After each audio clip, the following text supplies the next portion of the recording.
It's time for a death battle! Rewritten. Iron Man, Marvel's genius billionaire playboy philanthropist, and the Reverse Flash, DC's psychopathic speedster fanboy.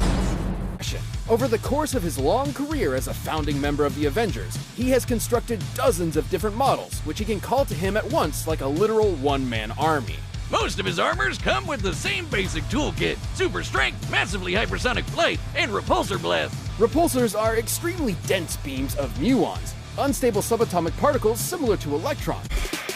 His armors also come with onboard AI, like Friday, which can hack into enemy technology, command his other suits to fight remotely, and operate down to the picosecond. That's 1/1,000,000th of a second. Even outdated armors are strong enough to blow up a chunk of rock as big as Manhattan. By taking a look at its speed, Tony's armor would have had to be hidden with an energy of nearly 300 teratons of TNT. That's 3 times stronger than the asteroid that wiped out the dinosaurs. He's got an armor to bust Hulks, an armor to bust Thors, an armor that can turn intangible, a super tiny armor that can mess with your insides, and an armor made of white sticky alien goo. To remain as flexible as possible though, his standard go-to is the Model Prime. It has all the classic Iron Man staples and has even incorporated size changing for extra strength, an invisible stealth mode, and a badass lightning samurai sword! That space laser is a Dyson sphere, a speculative superstructure that is meant to encircle an entire star and harness its energy. Sane. Known as Soul's Hammer, Tony's incomplete sphere is strong enough to destroy a planet at only a 2% charge. It did prove he could hang with the best of them. He's beaten Captain America in hand-to-hand combat, survived blows from Thor, and even took down the Worldbreaker Hulk. He even matched Magneto. Magneto, the guy that controls metal, the thing that surrounds Tony's entire body, by amplifying his power with Jupiter's magnetic field. And then Max punched him with the power of the sun, and it was like, no big deal. There really doesn't seem to be a limit to how insane Tony's tech gets. In the movies, this is the same guy that figured out time travel just sitting around one evening. In the time it takes me to down a beer, Tony's already shattered the laws of physics. Perhaps his greatest invention of all, however, was the E-scape, an entire virtual universe where the only limit is his imagination. And because Tony's nothing if not predictable, he made an armor out of it. That's right, he made an armor out of a universe. This virtual armor is composed of solid holograms that can form any weapon Tony can think of. But even it likely cannot compare to the armor Tony created inside the E-scape, the Godbuster. It's literally Iron Man going Super Saiyan.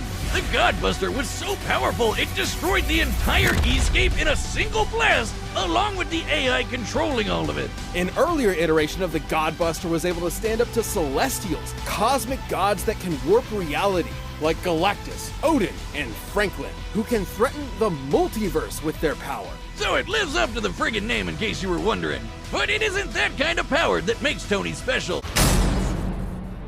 Thawne draws his powers from the negative Speed Force, which he generates with every step he takes, just like Barry does with the regular Speed Force. The negative Speed Force gives Thawne access to many of the Flash's powers, including his mind-bending super speed, enough to travel all across time and space in days. He can keep up with and surpass other speedsters like Barry and Wally, who once ran fast enough to cross the universe faster than 2 gods who could teleport. Wally even beat himself in a race, and Barry admitted Thawne was still faster than that. But unlike Barry and Wally, Thawne applies his powers more catastrophically, using them to their full potential without any care for collateral. Take, for instance, his ability to vibrate himself through solid objects. Objects like, say, vital organs. And if he did, he'd scramble their molecules, causing instant death. Thawne did just that to Barry's wife, Iris.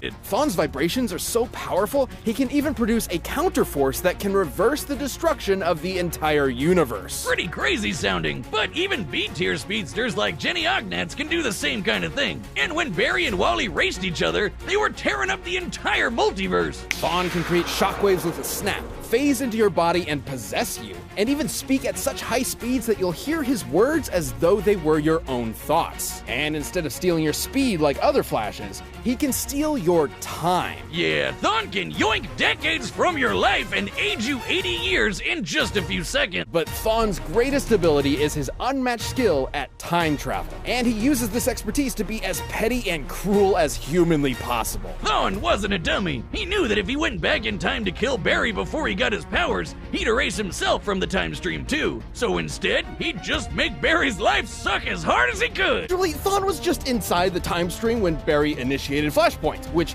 rewrote the universe while Thawne was technically disconnected from it. So Thawne essentially broke. Literally, figuratively, mentally, physically, temporally. More specifically, he became a living paradox, a being without a past or future, literally without continuity. Not only did this mean he'd be unaffected by changes to his past, it made him effectively immortal. Stabbed in the chest by evil Batman, vaporized by Iris in some sweet, sweet payback, or getting Dr. Manhattaned by the big blue god dog himself, Thawne was always reborn, unable to stay dead. But more than anything, it made him immune from consequences. Unlike Barry, whose changes to time could destroy all of reality, Thawne could do whatever he wanted. He was impossible to stop, with no reason to hold back. He's survived a hit from Barry while he had the entire Speed Force absorbed into him, and even Wally's infinite mass punch, which has the mass of a white dwarf star. A white dwarf is essentially the remains of a star's ultra-dense core, which has a mass of over 2 octillion tons. And he took one of those to the noggin and just took a nap.